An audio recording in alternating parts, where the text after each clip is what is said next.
Hey everybody, it's Alex from Forever Classic Games. I just wanted to pop in and say that this episode was freaking great. We were very excited to have our guest on today. Of course, we're talking about River City Girls. That game is available on pretty much any console that you would want to play it on, and it's one that we can probably recommend. A lot of people will really be into it, especially if you like those arcade beat 'em up style of games. So we had Adam from Way Forward. It was a really cool conversation. I hope you enjoy. If you did like this episode, please share it with a friend, a neighbor, somewhere online. Just let people know that you really enjoy what we're doing and what we're trying to accomplish. And of course, check out foreverclassicgames.com. But I'll back up and leave you guys to it.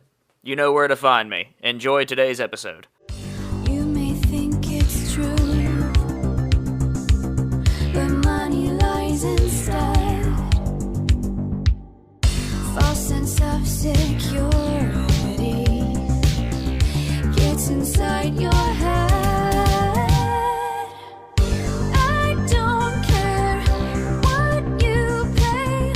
Just watch me walk away.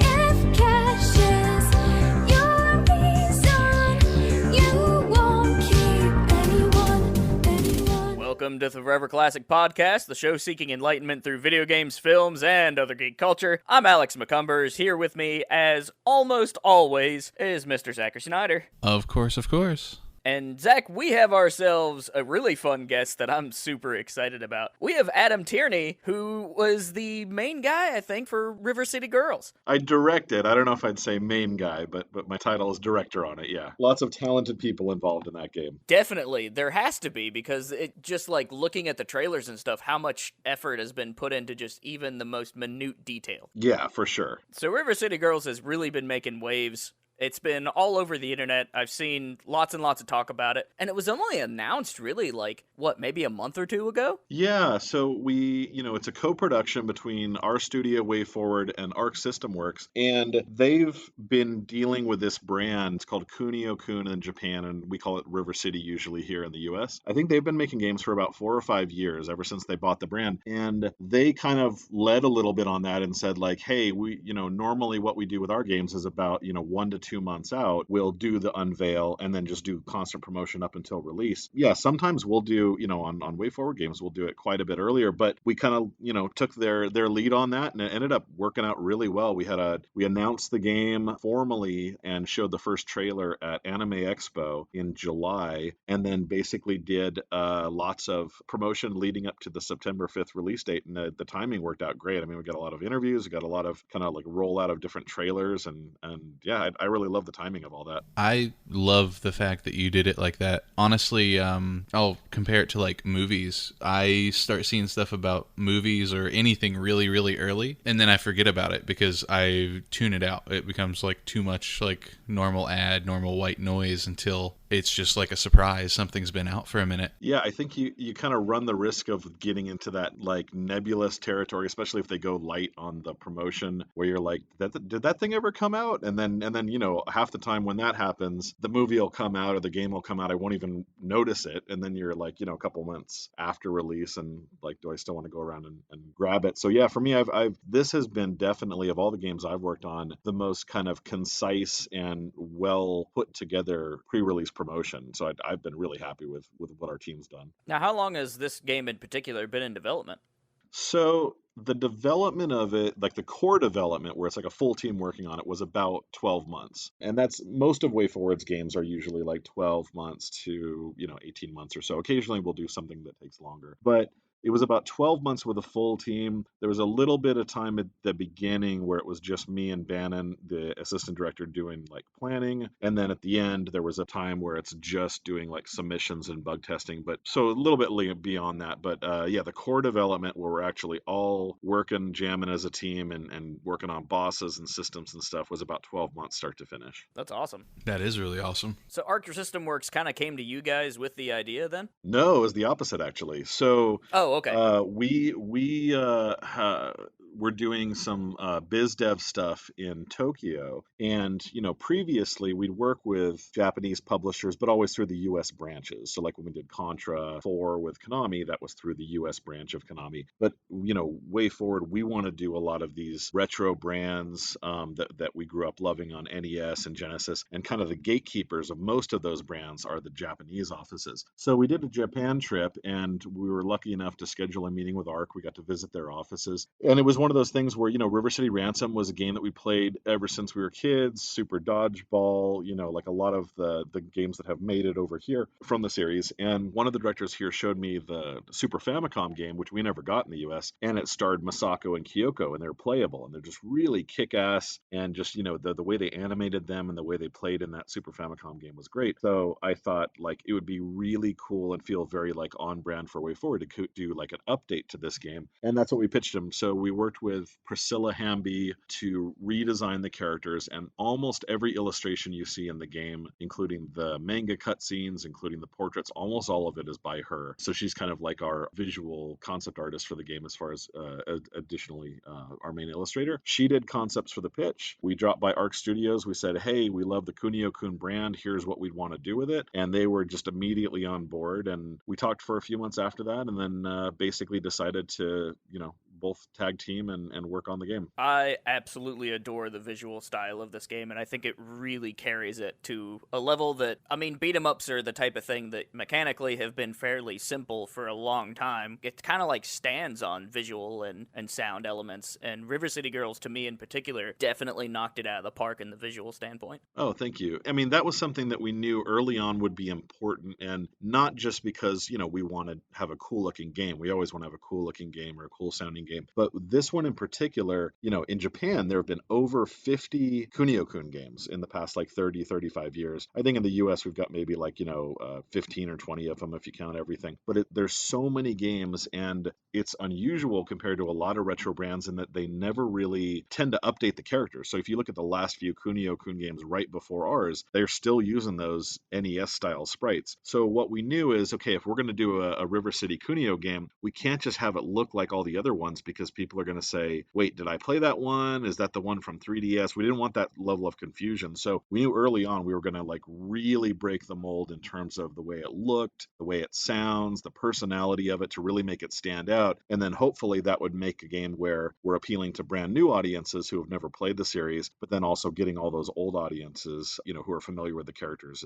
as well. And yeah, luckily we worked with a lot of really talented people, artists, voice actors, composers, all that stuff. And people seem to be really responding to the style of the game in particular. One thing I noticed, and I just recently kind of got into this series, and I wish I would have got into it a long time ago. I recently played and reviewed Judgment on PS4, and the River City franchise feels like the precursor to the Yakuza series. Yes. And now that I'm seeing those parallels, I'm like, wow, that was really a groundbreaking title. Oh yeah, and I think that's kind of a lot of NES games don't age well. So like some of them are just, awful now. Some of them are like, well, it wouldn't hold up today, but that created this genre or that genre. I think River City Ransom, which was the second game in the series, really is one of the few that holds up, and you look at it and it's like the animation is fantastic, the characters are funny, combat feels tight, like everything about River City Ransom on NES really holds up pretty well. And so even when we were doing this game, we were looking at the whole series, but looking at that second game was a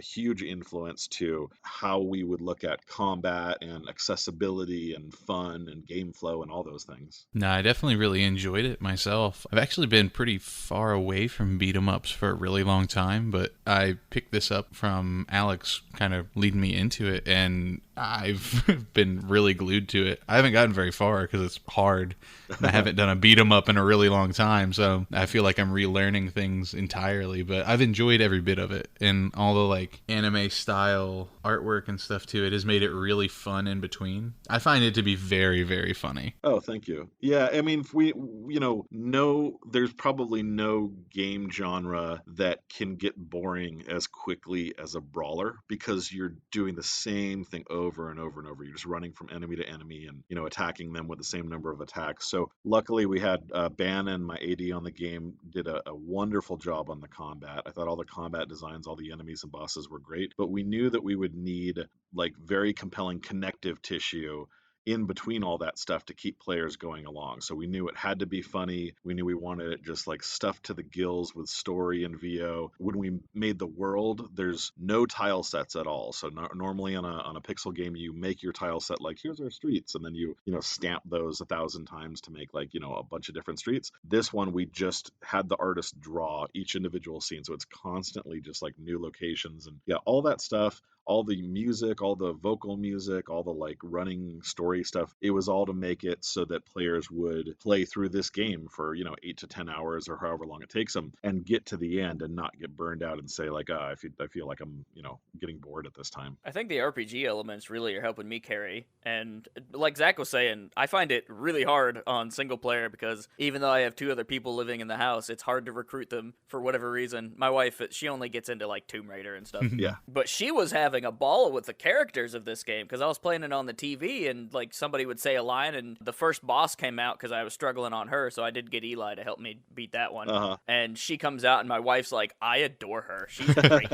Yeah, I mean those, Priscilla's art, like the way she interpreted those characters, and that was a tough one too, Masuzu, because she's always been this unattractive character in the previous games, and we're like, well, how do we do that? Because we want to keep this hulking sort of menacing feel to her, but everybody in this game is very cute and very anime, and so I thought Priscilla just found like this perfect kind of in between on her design where it has that kind of cutesy anime personality and look, but it still is Masuzu. Yeah, and then also the VO. I mean, I work on most of my games with Christina V. She's a voice actress and singer, but she also does voice direction, and she does a lot of WayForward games. She's the voice of Shantae. She's the voice of a lot of our heroes and main characters. I thought she sounded familiar. Yeah, and she also sings like the Shantae songs, but she does all the casting. So she was just amazing on this in terms of finding the right actors for each role. And then once we get in the studio, just getting the absolute like best humor out of every line and getting the best delivery out of every line. Because it's we decided early on, we're just going to go for it. We're going to do 100% one-to-one VO to dialogue. And you don't typically do that in games just because it's inflexible. Like even when you have games where there's a lot of dialogue, it's usually like, oh, we're doing heavy story stuff. And then by like mission 2, it's just like, text and there's like, no more stuff. Yeah. We wanted this to be something where just it keeps the story on from the beginning. And yeah, her ability to put all that together was amazing. Yeah, she really killed it. And I love her voice in Shantae because, I mean, I've played, I think, all of the Shantae games except for maybe the original Game Boy one. Oh, nice. And so, like, as soon as I heard she plays Kyoko, if I'm not mistaken. She plays Hasabe, who's one of the like crappy little rival characters, the girls you meet in the hallway. Oh, the Mean Girls. Yep, yeah, the Mean yeah, Girls. yeah. Okay, because I knew her voice came up, and I'm like, that one's familiar. I know this one. Yeah. That's fun. I haven't got that far. I'm stuck on Adobo because he's a jerk. But I'm doing my best to just like, I almost beat him the other day. I got him down, I think, to like 10 or 20%, and then he stomped me, and I'm like, Yeah. dang it. All right. Yeah, we're finding the like in practice we're seeing the Habari boss, the shooter boss, and then a Bobo are kind of the 2 ones where people are kind of hitting a little bit of a wall. But definitely I would say, embrace the fact that it's an RPG. So I see people, on Twitch just kind of banging their head trying to get through a Bobo single player, no items as quickly as possible. And, it's possible. Like I mean, the team could probably do some of those runs, but take advantage of the fact that it's an RPG. Maybe you're a little bit under leveled. Maybe you can go back to a dojo, get a few new attacks, and definitely go in with food. Like whenever I just casually play the game, because I played through this game like a dozen or so times over the course of development. Right. Learn which food is the most bang for the buck, and then just stock up before each boss. If you fill yourself up with a couple of good, med kits or burgers or whatever works for you, you can kind of get through most of the bosses fairly easily. My strategy so far, and thank goodness to Gerard over at The Completionist for pointing this out, some items when you buy them, you get a permanent stat boost. Yes. And so I've just been going through the checklist, buying anything I can. My character's level like 25 or something out of 30. Oh, perfect. Yeah. Then you should be doing great then. Yeah, so next time I go at it, that's my strategy is like, the last time I did it, I got the farthest because I had at least one med kit on me. Yep. I need to go in with like several. Yeah. That's See, I haven't been taking advantage of the RPG. I've just been going in. I've got some items, just some things that I didn't know what they did. Picked them up, threw them on, and less banging my head against the wall and more just like meticulous trial and error. But it sounds like you're just a badass too. Maybe you're better at this than I am. So how did you guys kind of approach like the difficulty? Because it seems to me playing single player that a lot of it is kind of designed with cooperative in mind. Yeah, and I mean, we wanted to do it so that it's really hard to balance a game like this because course. it's hard enough to balance a game where it's straight ahead, just a linear game, but then you talk about, well, one where the player can make choices that will level them up faster or slower. And then, even beyond that, we don't know what moves you're going to unlock because that's up to you. We don't know whether you're going to eat all the items. We don't know, there's so many variables that make it almost impossible to like balance it for every situation. So it's really just kind of the thing where as we're doing the game and as we're working on it, we have a spreadsheet and then all of the data is pulled from there. And as we're fighting the bosses, we make their, damage go up and down in the spreadsheet and we get their health up and down. Same thing with the characters. We tweak the levels that you're leveling up and what your stats become and what each item does. And it's really just kind of like playing with those things over the course of the entire development and then also working with, our QA department and when they give us feedback on something feels too hard or something feels too light. But yeah, that's pretty much it. And then as far as the single player, double player, it's tough to find something that works perfectly because you'll find like I played through in single player most of the runs that I did, and it's not that challenging for me, but that's obviously I know all the characters' weak points and I know kind of the optimal way to play. So it's just something where you got to play with it, and then for the two player, we really wanted to try and put situations there where it puts focus on the players playing together. So for example, like the,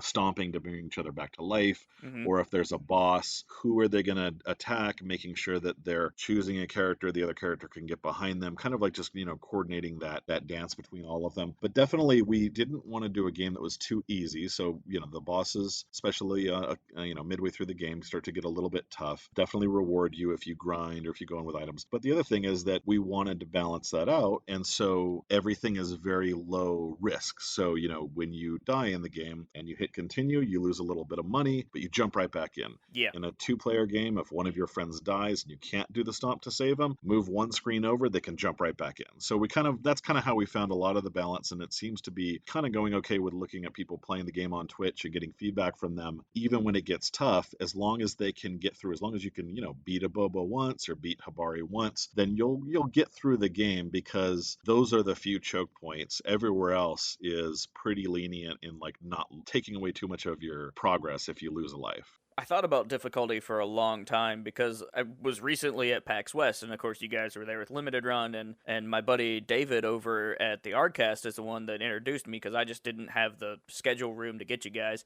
even though I spent a lot of time in front of your all's booth because I talked to a couple people there, and then I played some River City Girls and messed around with Shantae and that type of thing. Yep. But I thought long and hard about difficulty when it was in my hands because I kept getting stuck on the first boss just repeatedly. Right. And so I'm like, well, if it wasn't difficult, this would be the type of game you breeze through in an afternoon and then maybe forget about. But because it's so meticulously designed, I stuck with it because I knew that there was, a surprise around every corner and the visual style was still really appealing to me. Yep. So I just kind of stuck with it. And I think that having a game in today's age just a little more difficult than the average player, so to speak, or even just ask people to really put their attention on it, Yeah. that's something worth pursuing. Yeah, and I mean, you run a risk because it's like if your game has a part that's just too frustrating or pushes too far, then you might have a massive drop off and then people don't complete the game or they don't see the end of the story. Mm-hmm. At the same time, you're right, we wanted the bosses to feel like an accomplishment. They're supposed to be, we're not saying, oh, you should die 5 times per boss. We're saying you should feel tested. Like every time you reach a boss, it should feel like the culmination of everything you've learned between the last boss and this one. And I think the average player is, at least on some of the bosses, probably going to fight them a couple of times and learn their tricks and respond to them. I think as long as they feel like they're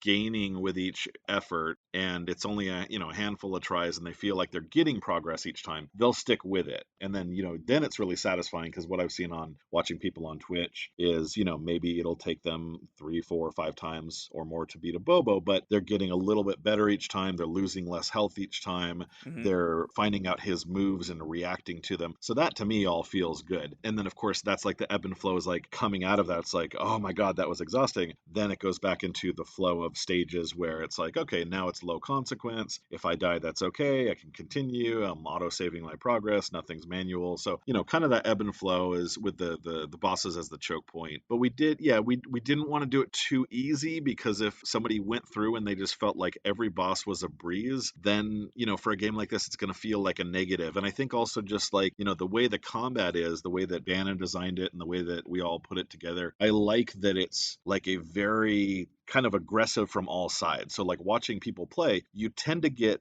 hit more often than an average brawler or a modern brawler, I would say. Like, I think modern games might take it too far in the opposite direction, where you can just go in and you feel like Neo from the Matrix, and you're just dodging every attack and you're killing everybody flawlessly. More of a power fantasy like God of War or something. Yeah, and like to me, that doesn't really match the story, because the story is all about these two girls in this crazy world where they're beating everybody else up and everyone's beating them up. And if you went through the game unscathed, I think it would feel weird. It would feel like, well, it didn't really feel like they went through that much. It didn't really feel like this world is all about everyone beating each other up. So we didn't try and go out of our way. Like, once you learn the tricks, if you're meticulous and you jump and dodge and all that, you can dodge pretty much everything. But I like the idea that our enemies are a little more aggressive and our bosses are a little tougher than the games you might see coming out nowadays, because it challenges the player, and B, it reinforces that world of like, this is a very aggressive, tough world that you're living in. And even for Way Forward specifically, like, your guys' games typically run on the easier end of the spectrum, so I thought it was interesting that this one was so tough. Yeah, definitely. I would say this was, at least in the choke points and kind of just moment to moment, is a little bit tougher than our typical games. Yeah.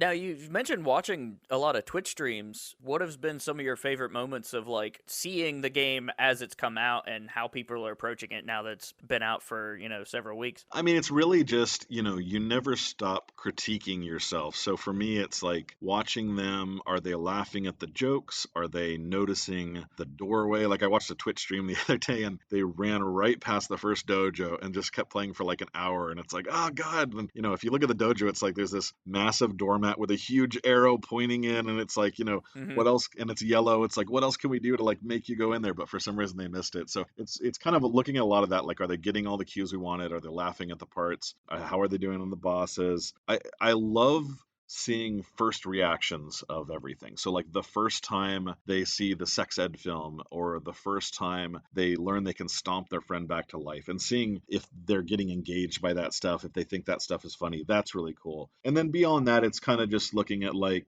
getting a sense of, do people think like, what's the consensus? Did we make this boss a little too hard? Or is this one, are people getting confused here? Or, do they not know where to go on the mission here? We went pretty forgiving on that stuff because we knew we were going to be tougher on the combat. So like the quest stuff, if you look in your map, it just marks where to go. And we just found that through testing, that when we were saying like, hey, go get the food items, and there was no clue, people were just getting annoyed, just wandering all over the place. So we're like, that's not really this kind of a game. We'll hold their hand a little bit and they'll appreciate it, because once they get in that room, they have to, kick a bunch of characters' asses anyways. So stuff like that. But yeah, and that's what the game's about, beating face. Exactly. Yeah. And it's just like, but yeah, watching people on Twitch, are they reacting the way that we thought? And then what are the things that they're really loving or really hating? And, that'll inform if we get to, do anything more with this, like DLC or sequels or whatever. It's all looking at what people are reacting to and then thinking for the future, and getting better, hopefully, game after game. And I love that in today's space, devs have pretty much instant access to that. Like, if you want to see how people are approaching it, you can jump on YouTube, see a popular video, or jump live and like even interact with them and stuff. I think that's really cool, and it has to be super valuable for you guys. Absolutely, and it was so immediate. So I mean, I won't give away anything, even though it's probably common knowledge. But there's a secret boss battle in the game. Oh yeah. And I remember saying, and you got to do some pretty complicated stuff to access the boss. You have to get some things and complete some quests, and then do a particular thing that you may not know when to do it. And I remember saying during development, I'm like, watch, day one, that battle is going to be on YouTube. And sure enough, I think it was like around 11 o'clock at night on release day, somebody put the battle up, and they had There's always one. Yep. Yeah, see, I like finding all this random stuff in the game. Like you were talking about the dojo. I definitely am one of those people who ran right by it at the beginning. Mm-hmm. But I was concentrated on like finding the busts to break and Right. different little things, and I overlooked like the obvious signs. So when I came back through it, Right. I got to check everything out. That was well before I even understood how to use the money in the game. It took me a little bit to like kind of, Yeah. balance what I was doing and what I needed because I wasn't thinking about it as an RPG. Yeah, and that's kind of something that was challenging because some of that is sort of us inheriting what River City is as a brand. Because when we do like a Metroidvania or a Shantae, those are usually pure side view, and so it's easier to say, you're going to be really hit over a head by finding the object or by finding the secret passage or something like that. But the River City games, going back to River City Ransom, it's always meant to feel like a world. You've got that Z space of running like that Double Dragon style, and you're looking for doors and sometimes even hidden passages, and you're going in houses and stuff. So it's always meant to feel more like a real world. But to accomplish that, it maybe makes the level design a little more complex than if it was just Yeah. like a straight ahead platformer or something. No, and I loved it because like you were talking about like the little like simplistic hand holding to make the game feel much more smooth rather than like a headache to go do little chores. I do tons and tons of side things before I ever tackle each main quest in pretty much anything I do. So having that to help me go through the checklist, have I done everything I can before I take the next big step forward? Yes. Awesome. Yeah. And it's been really smooth so far. So I've been enjoying. Pacing's really well established. Yeah. I love it because it's helping me just roll through it, enjoy my time doing it, and not feel like I'm like working myself to the bone just to enjoy something the way I like to enjoy it. Yeah, and I think I'm similar and kind of a completionist gamer. So, as Bannon and I were designing it, I know that was something that was important was, let's make sure that it's clear to the player every room they've been in. So you look at the map, it's like, oh, that room's black. I've never been there. Like, don't leave it up to them to remember where they've been. Same thing with like, the enemies when you're recruiting them, adding that checklist. So it's like, oh, I got this guy and I got this guy and I really need a nightmare version of this guy. Like, adding those little hooks in there that the player can be like ticking off and saying, yes, I've done that. And it's showing it within the game's menus. I love doing that sort of stuff on games. I did a Aliens game many years ago, Aliens Infestation on Nintendo DS. Mhm. And it was the same thing on there. It's like you're trading out your Marines and they're dying and you're finding them. But every time you encounter a new Marine, you get that little profile, you get their little like bio and life and everything. And I love that sort of checklisty element on top of just getting items. Now, did you work on that Mummy Demastered game at all? Not really. I did the very, very first pitch of it. So I think like the idea of like you die and you leave the zombie version of yourself, like some of that stuff I helped come up with, but the actual game itself was by another director here named Austin Ivan Smith. Because I played that one for review whenever it came out, and I was just immediately blown away. Like, wow, this is actually like a really solid game made after that crappy license. That's incredible. Oh yeah, and we were working on it before the movie came out. So I mean, we Oh. were thinking, oh, this is going to be massive. This is going to be like this massive movie hit, and we'll, we're a retro game, but we'll ride on that. And then it ended up the movie ended up flopping. But kind of what I think was fortunate for us is we made a game sort of a side story. So our game wasn't about Tom Cruise. Our game wasn't the main adventure. It had its own kind of style. So that I think helped us sort of rebrand it a little bit upon release and people could enjoy it with a little bit less focus on how it connected to the movie or the fact that the movie was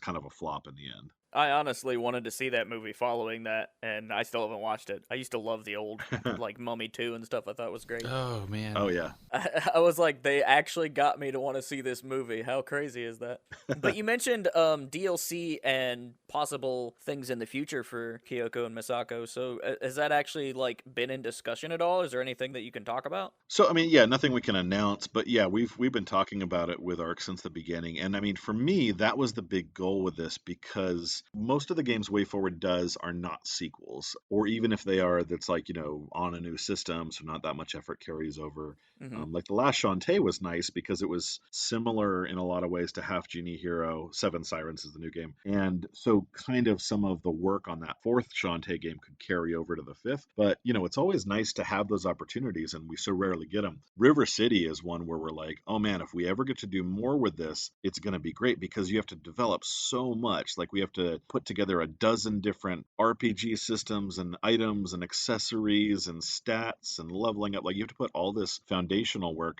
And then even just the world, like we had to do 6 worlds and something like 70 or 80 individual scenes. So once we've got all that in place, I'm really hoping we can do more with the brand, because now it's like, well, there's our world. So you just add to it. But like the mall's still going to exist, the school's still going to exist. We could just change what's going on in there, who you're meeting and what your quests are and stuff. So yeah, it was the getting the first one done was a huge workload, especially in the 12-ish months that we had. So I'm really hoping that we get a chance to do some DLC or do, a sequel in the same space so we can add to it. And then of course the games will just feel like they're getting bigger and bigger and more ambitious each time, even though we're never quite doing as much workload as we did with that first title. And I would love that, because you'd be able to take even more of your focus on what you're doing going forward, just not necessarily like rehashing anything, but taking it and building it like you were saying. And that's exciting. Yeah, I love exactly. after something's been established and is very good, and then you just keep having more and more. Like, give me a reason to go back to the school later or something in something future. Yep. Like, those little instances of being able to revisit, like, damn, I was here when I was like level 2. Oh, shit. Exactly. And I mean, it's like a perfect example of that is like, the Mega Man series on NES. Like Mega Man 1 is totally fine game, but it's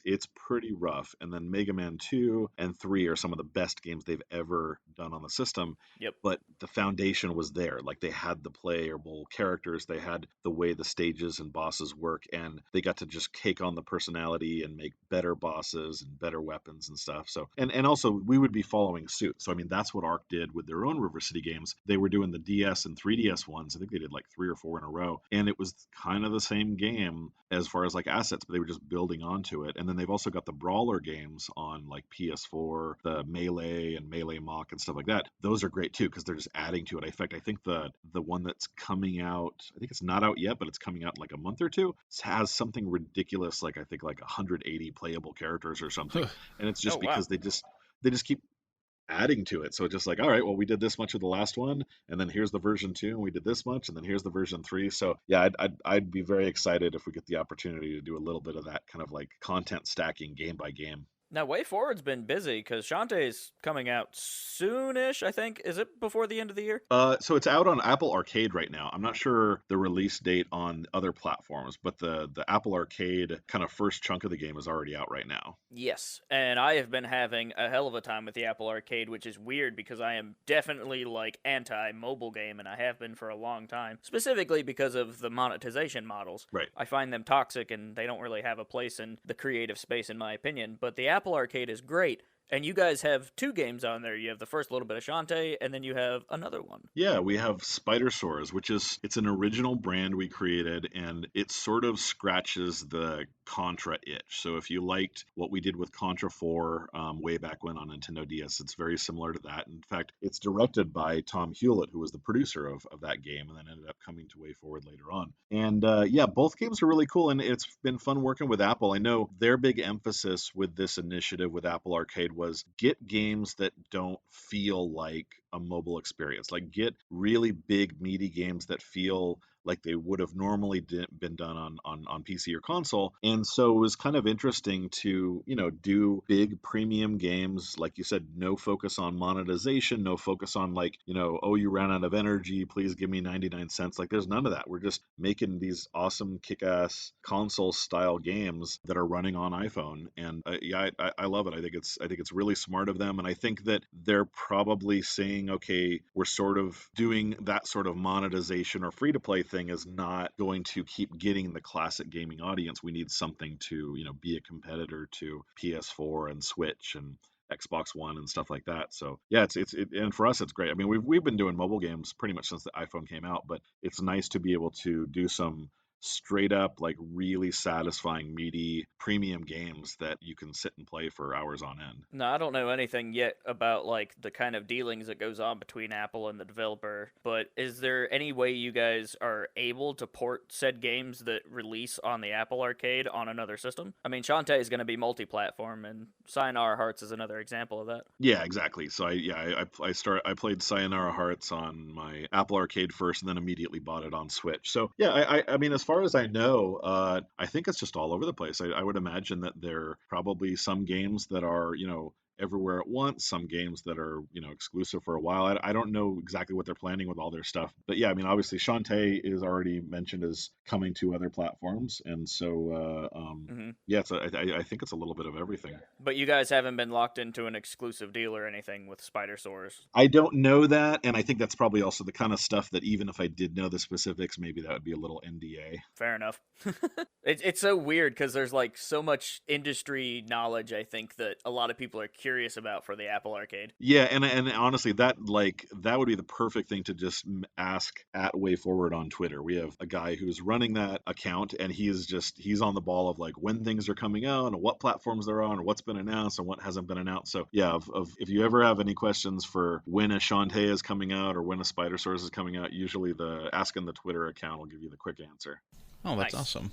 I love that kind of stuff. Yeah. Well, Adam, is there anything else you want to plug that you're working on creatively, or anything just even outside of games? Not too much. I mean, if anybody, so outside of video games, I do writing for like TV and books and stuff like that. So I'm finishing up. I've got a Kickstarter right now for my second book. If you go to Kickstarter, you type in "Those Kids You Know" with a U for the U. That's wrapping up, I think, in like 4 or 5 days or so. So that's been fun. It's kind of, I think I feel like doing so many games. I've been here doing games at WayForward, directing them for 15 years. You feel a need to like, oh man, I got to do something tangible. I want something that I can hold in my hand. So like the books are the exact opposite of a game. It's all on the page. There's nothing digital about it. So that's been kind of fun to work on physical book projects in addition to it. That's another project I'm working on right now. Aside from that, no, just I can say the stuff that we have lining up right now and the stuff that's heading into production or already in production here but not announced is some of the best stuff I think our studio's ever done. So I think going into 2020 and into 2021, I think will be some of the most exciting years for WayForward gamers as far as